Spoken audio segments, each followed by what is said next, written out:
দফায় দফায় উত্তপ্ত ভাঙড়। কারণ কেন এমন কথা বলছি, কখনো তৃণমূল সহকর্মীদের ওপর হামলা, আবার কখনো আইএসএফ এর সহকর্মীদের ওপর হামলা এবং আইএসএফ কর্মীদের গাড়ি ভাঙচুরের অভিযোগ শওকত মোল্লার অনুগামীদের ওপর।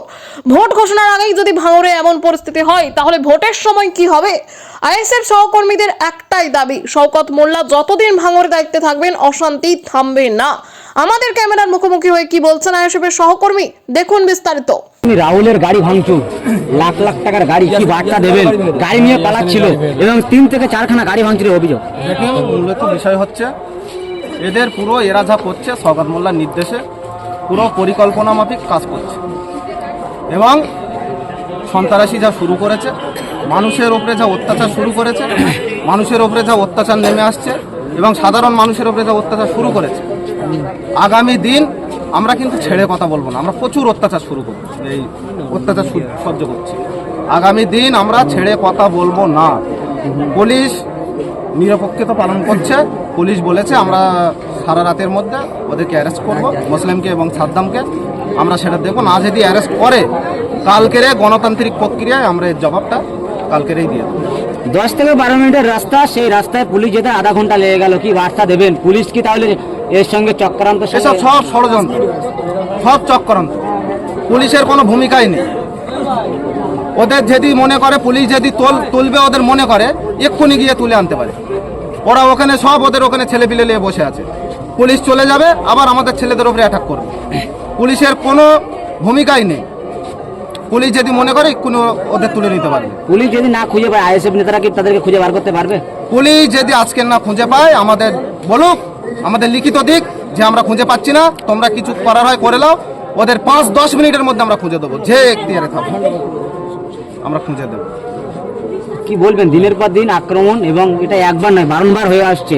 এবং শওকত ঘনিষ্ঠ আহসান মোল্লার এলাকাতে এমনই উত্তপ্ত এলাকা বারংবার। কি বার্তা দেবেন? তাহলে কি শওকত মোল্লা বা পুলিশের সঙ্গে কি এটা জড়িত কেস? একদম একদম জড়িত। পুলিশ জড়িত না থাকলে এরকম সন্ত্রাসী ওরা করতে পারে না। বুথে বুথে কয়েকটা ছেলে, ওদের পায়ের তলা থেকে মাটি সরে গেছে। বুথে ওদের কেউ নেই, আর ওদের পিছনে কেউ নেই। বুথে কয়েকটা ছেলে শুধু পাওয়ারে আছে বলে এই শওকত মোল্লা আহসানের নেতৃত্বে ওরা সন্ত্রাসী শুরু করেছে। তাহলে কি রমজান মাসে শওকত মোল্লা তাহলে শান্তিতে ভাঙড়ে মানুষকে থাকতে দেবে না, শুতে দেবে না? সেটাই তো হচ্ছে। কি বলবেন? গত 2 দিন আগে 2 নম্বরে যেটা হলো সেটা তো দেখলেন আপনারা। নিজের ছেলেদের দিয়ে বোমা রেখে আমাদের ভাইজান কি বললো, আমরা সব গরিব মানুষ, আমাদের ছেলেরা সব গরিব মানুষ, তাদের একটা ফল কেনার টাকা নেই। তারা নাকি ওখানে বোম মারবে শওকত মোল্লার গাড়িতে, আর ওখানে বোম রেখে দিয়ে চলে আসবে।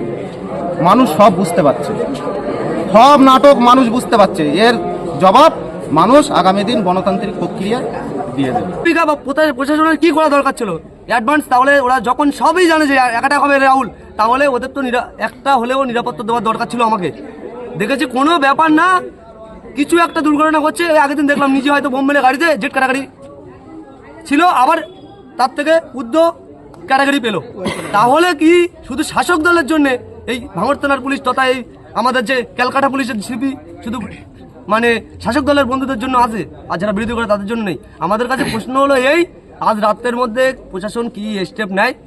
আমরা উপর নেতৃত্ব আমাদের বলেছে যে রাতের মধ্যে কি স্টেপ নেয় সেটার দিকে তাকিয়ে থাকো। আমি কালকে যাচ্ছি, এবং যদি পুলিশের আমরা বলেছি 2 ঘন্টা দিয়েছিলাম, সেখানে আমাদের ওপরের মেসেজে আমরা বললাম রাতখানি ছেড়ে দিচ্ছি। রাতের মধ্যে যদি মুসলিম আর সাদ্দাম আর কৌসার এই 3 জনকে যদি না অ্যারেস্ট করা হয়, কালকেকার পর থেকে ওই বুথে এবং আমাদের ভাঙড় 1 নম্বর ব্লক, ভাঙড় 2 নম্বর ব্লক জুড়ে আমরা গণতান্ত্রিক প্রক্রিয়ায় উচিত শিক্ষা দেবো। যে মেরেছে বলে মারির পরটা আমরা মাদের